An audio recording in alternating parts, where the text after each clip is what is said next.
Hi, I'm Alison Heath, the Longevity Rescuer, and the host of the EMF Summit. The symptoms of electromagnetic hypersensitivity. They call it hypersensitivity because everyone across the board is sensitive. Especially sensitive are children, the elderly, and people that are ill.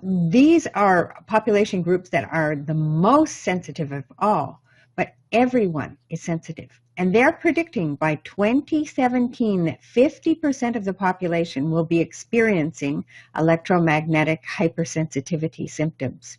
They will be feeling sick. There are first warning signs that start happening. People have no idea what's wrong. They go to their physicians, they get tested, and they can't find out what's going on. They just feel something terrible is happening. I feel horrible, but they don't know what it is. So some of the early warning symptoms can be cataracts when you're very young because your eyes are super sensitive. Other warnings can be a bleeding nose. It can be ringing in your ears. You could have racing heartbeat. These problems include headaches as well. These are all symptoms that are early warning signs before more serious symptoms come down the road, like leukemia. That's a very big one. Brain tumors, all of these different types of Alzheimer's, Parkinson's, ALS, neurological symptoms. The worst of it is that this information was known. The harmful effects of our wireless technology, the harmful effects of our dirty electricity in our house. So then we've got cell towers as well. We've got all these different things bombarding us. It's like the industry wants to plant seeds of doubt. Just like this little crystal wizard that I've got here beside me. We're being given studies that make it so confusing. It says, well, it can't be proven that tumors come from using your cell phone. It can't be proven that childhood leukemia is happening from when the smart meters are put in on the outside bedroom wall of a child's bedroom. They're saying all these things, and there are real scientists that are doing accurate studies that are showing that there is indeed a problem. There's epidemiologists that are tracking the whole way that the diseases are happening. They're able to see how these diseases occur when smart meters roll out and all these different things. But these are ignored. These scientists are blacklisted. One man, Dave Stetzer, who created with Dr. Graham, he created the Graham-Stetzer filter. And he sent me this book. It was translated from Czechoslovakian into English. And this was in 1971. And yesterday, somebody sent me something from 1965.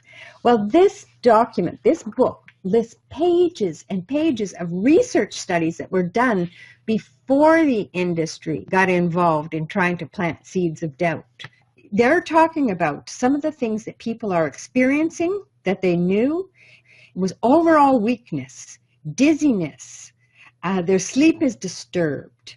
And they're sleepy during the daytime. They're moody, frequently irritated and unsociable. They manifest feelings of fear. There's nervous tension, mental depression, deterioration of intellectual functions, and noticeably memory impairment.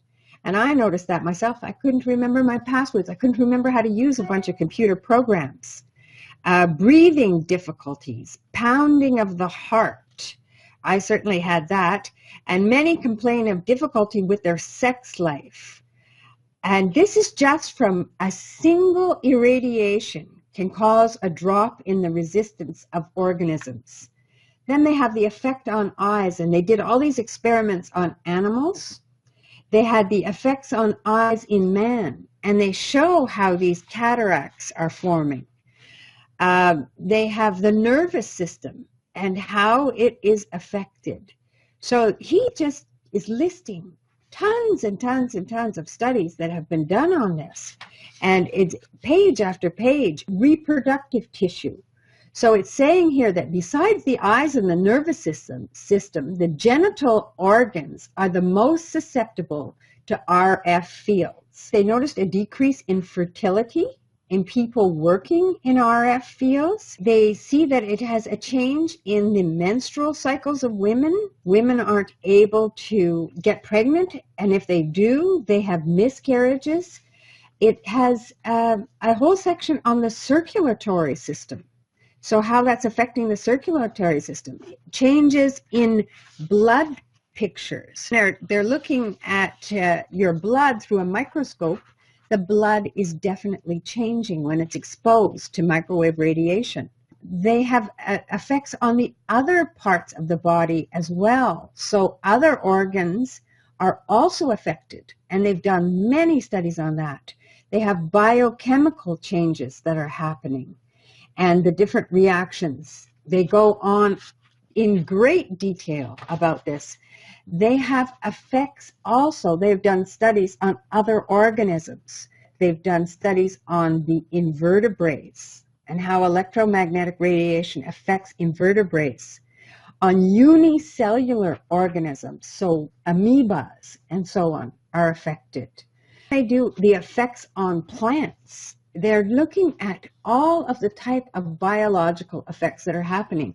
And this was published again in 1971.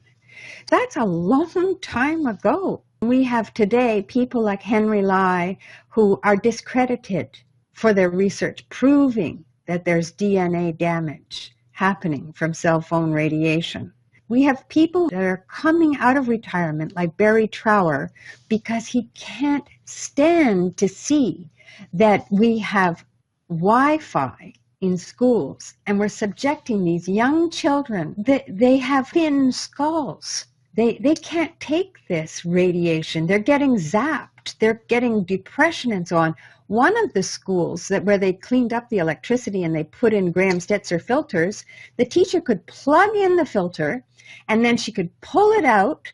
45 minutes later, the children would be unmanageable. They would be off the wall. She'd put the filter back in and they would be fine and quiet. And yet today I was talking to one of my dear, dear friends, a very good girlfriend of mine who's a principal of a school. And she said, there's nothing I can do. I don't have any authority over getting the school cleaned up, getting the school wired instead of wireless. So we have a lot that we need to do.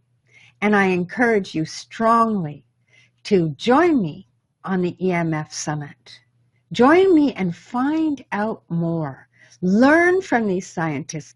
Schools in Ontario have removed wireless. Schools in France have removed wireless. Germany has removed wireless. There's something called the precautionary principle. And that is, don't wait for all this junk science. Don't wait for all these corporations who have so much money to gain that are just trying to cloud the issue and confuse us and so on with the information that they're saying, trying to reassure us that our toys are fine for us and it's okay for a child to have a cell phone. But it's not. The SAR is made for adults. It's not made for children. So we really need to be aware of what's going on because it's accumulative. It's going to build up and build up and build up in our body until we get sensitive. And once we're sensitive, it's really hard to live your life. People that are really super sensitive, they have to live like hermits. So I strongly encourage you to start finding out. Learn. Knowledge is your power. It's only through knowledge, it's only through people knowing that we can make a difference. Please come, join me, find out for the sake of your children, for the sake of your grandchildren, because this goes from generation to generation. Your children may be fine, their children may have a problem. So really, find out about this. This is important information, and there's many great scientists that are willing to share it with you. Join me on the EMF Summit.